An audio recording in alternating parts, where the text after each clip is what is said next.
So, in the year since this one came out,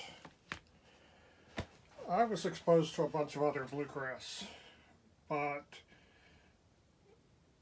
I'm going to skip over those to get to the album that came out the next year, Bluegrass Memories.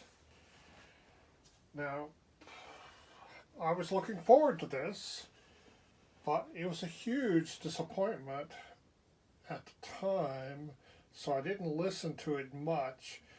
And in preparation for this video, I listened to it again, and I want to revise my opinion. I like this one a lot more than I did back when it was brand new. I got it for Christmas that year. So let's take a look at it. Okay, so my problem with it, one of my problems was that although he had two guitars like he did on the previous two albums, he only had one fiddle, and it wasn't Kenny Baker. It was, well, look at that, Buddy Spitzer. And I didn't appreciate him at the time as much as I do now. Now that I've started fiddling, I appreciate his fiddling a lot more now that I can see what he's trying to do. So let's go through the tracks. First, it starts off with a moderate pace song, She's Young, I'm Growing Old. It's got breaks for mandolin, fiddle, and banjo in it. And it's a good song. I didn't appreciate it at the time. That's followed by a instrumental called Texas Bluebonnet. It's got lots of mandolin, but it has some fiddle and banjo too. And that's followed by another moderately paced song called My Sweet Memory.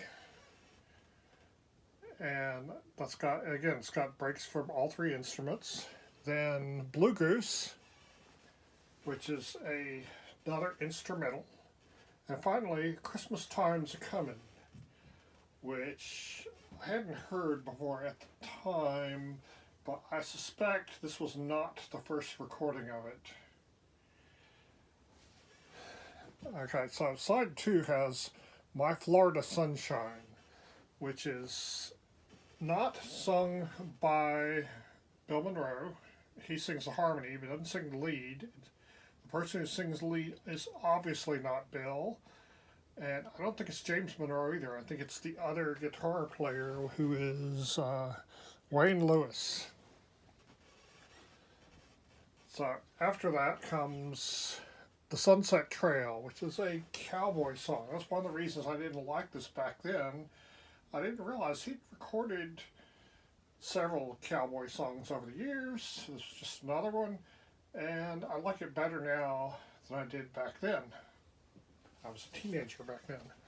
Okay, the next one is a instrumental called Pinewood Valley, and it's written by William Holden, who is the banjo player on this album. And it's an instrumental that emphasizes banjo a lot. It has banjo alternating with other instruments. Banjo, then mandolin, banjo, then fiddle, banjo, that kind of thing. A lot of Bill Monroe's instrumentals do that with mandolin. With mandolin, then fiddle, then mandolin, then banjo, then mandolin.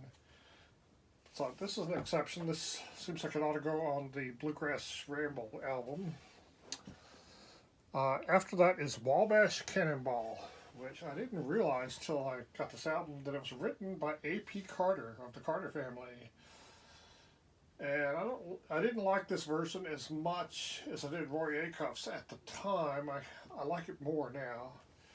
And then there's That's Christmas Time to Me, which is another Christmas song. This is why I think Christmas Time's a Comin' was not originally on this album. And this was an attempt to capitalize on the success of the other song. And I like it better than I did back then. It's an okay song. So, yeah, this is a good album. I'm going to listen to it a lot more now that I've heard it again. I hadn't heard it in years. And I like it a lot better than I did back then. It's got some nice pictures of Bill Monroe with a couple of mules and sitting on a cow. And let's take a look at the credits. Who is it? Stephen Davis on bass, Bill Monroe on mandolin, Buddy Spitzer on fiddle, William Holden banjo, guitars, James Monroe and Wayne Lewis, and bells, Walter Hayes. The bells are on, it's Jingle Bells on Last Christmas Time to me. So, let's flip it around. So, yeah, nice picture of Bill Monroe. His age was starting to show, but he had 20 more years left when he made this picture. So, check it out. It's a better album than I remembered.